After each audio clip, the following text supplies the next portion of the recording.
Muhammad plan ചെയ്ത് അദ്ദേഹം അങ്ങോട്ട് റീലൊക്കേറ്റ് ചെയ്യുന്നതാണ്.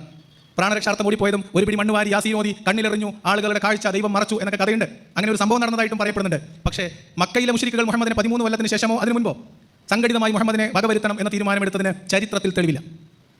അപ്പൊ അങ്ങനെ തൗഹീദ് പറഞ്ഞപ്പോ ചെയ്തില്ല. തൗഹീദ് പറഞ്ഞോണ്ടല്ലേ മണ്ണുവാരി എറിഞ്ഞത് അബൂ ലഹബ്. വേറെന്താ പ്രശ്നം അവിടെ? ആദ്യം റെവലേഷൻ ആദ്യമായിട്ട് പറയുകയാണ്. അതിനു മുമ്പ് ഒരു പ്രശ്നമല്ല. തുടക്കം തന്നെ നിങ്ങൾ ഒരു ദൈവത്തെ മാത്രമേ ആരാധിക്കാവൂ എന്ന് പറയുമ്പോഴാണ് മണ്ണുവാരി എറിയുന്നത്. അവിടാണ് പ്രശ്നം തുടങ്ങുന്നത്. ആദ്യം രഹസ്യ പ്രബോധനം എന്തുകൊണ്ട് ചെയ്തു? ആ സമയത്ത് ഒരു കയ്യങ്കളിയോ അടിയോ ഒന്നും നടന്നിട്ടില്ലല്ലോ. ഒളിഞ്ഞൊളിഞ്ഞ് എന്തിനാ പ്രതിരോധം ചെയ്തത്? ഖുർആൻ ഓതരുതെന്ന് പറഞ്ഞ എന്തുകൊണ്ടാണ്?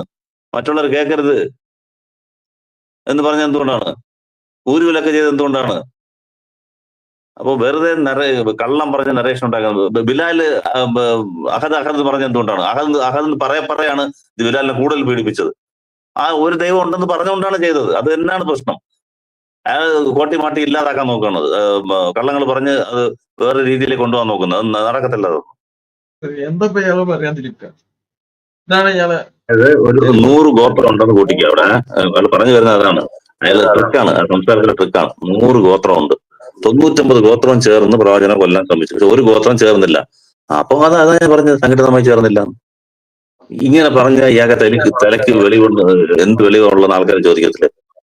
അയാളായിട്ട് ഒരു നറേഷൻ വയ്ക്കുക. അതായത് സംഘടിതമായി തൗഹീദ് പറഞ്ഞതിനായി പ്രവാചകൻ ആരും ഒന്നും ചെയ്തിട്ടില്ല എന്ന് ഒരു തെളിവ് വെക്കുക, ഒരു നറേഷൻ ഉണ്ടാക്കി വെക്കുക.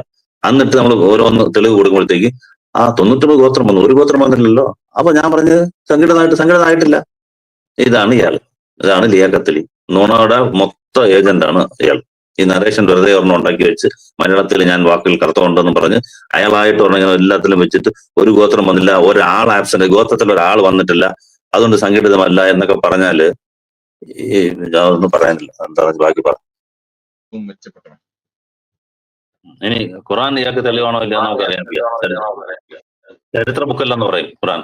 അതാ ഞാൻ പറയുന്നത്, ശ്രദ്ധിക്കണമെന്ന് പറയുന്നത്. ചരിത്ര ബുക്കിന്ന് വേണം വരാൻ. ഖുറാൻ ചിലപ്പോൾ ചരിത്ര ബുക്കായിട്ടല്ല എടുക്കത്തില്ല. ഇങ്ങനെയൊക്കെയാണ്. അപ്പം ചരിത്ര ബുക്കിന്ന് വേണം. ഖുറാനിലാണെങ്കിലും പറ്റത്തില്ല. സംഘടിതമായിട്ട് വേണം. 100 ഗോത്രം ഉണ്ടെങ്കിൽ അതിനകത്ത് ഒരു ഗോത്രം വന്നില്ലെങ്കിലും അത് ഞാൻ ഏക്കത്തില്ല. പിന്നെ തൗഹീദ് പറഞ്ഞതിന്റെ പേരിലായിരിക്കണം. അത് തൗഹീദാണെന്ന് ഒരുപാടെടുത്ത് നമ്മൾ പറഞ്ഞു. ആദ്യമേ തന്നെ ഷമീർ എടുത്ത ആദ്യത്തെ പ്രൂഫ് തന്നെ തൗഹീദ് പറഞ്ഞതിന്റെ പേരിലാണ് ഞങ്ങൾ ചെയ്യുന്നത്. അപ്പൊ പ്രശ്നം കംപ്ലീറ്റ് തൗഹീദാണ്. അതിൽ യാതൊരു ഇതുമില്ല. അങ്ങോട്ട് അടിച്ചെന്നാ പറയുന്നത്. അങ്ങോട്ട് ഒരു സംഭവത്തിൽ മാത്രമാണ്, അല്ല 2 സംഭവത്തിൽ മാത്രമാണ് അങ്ങോട്ട് ഇങ്ങോട്ട് തള്ളു വന്നത്. ബാക്കി എല്ലാ സംഭവത്തിലും ഇവർ പീഡനം വാങ്ങിച്ചു, ബിലാലിൽ പീഡിപ്പിക്കപ്പെട്ടു, സുമയ്യ കൊല്ലപ്പെട്ടു, എല്ലാം തൗഹീദിന്റെ പേരിലാണ്. അപ്പൊ അത് വിശ്വാസികൾ കൊല്ലപ്പെട്ടിട്ടുണ്ട്, പക്ഷെ പ്രവാചകൻ ഒന്നും ചെയ്തില്ല.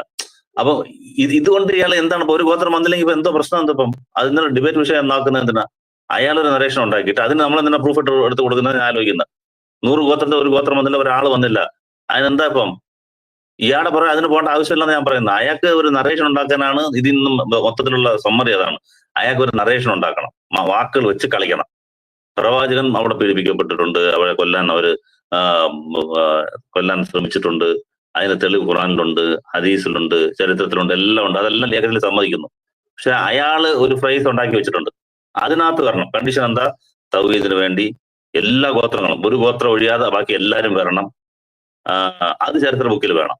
ചരിത്ര ബുക്ക് ഏതാ? മുബാറക് പുരി, ഏത് ബുക്ക് വന്നാലും മലക്ക്, ഇബ്ലീസ്, ഇങ്ങനെയുള്ള കാര്യങ്ങളൊന്നും വരാനും പാടില്ല.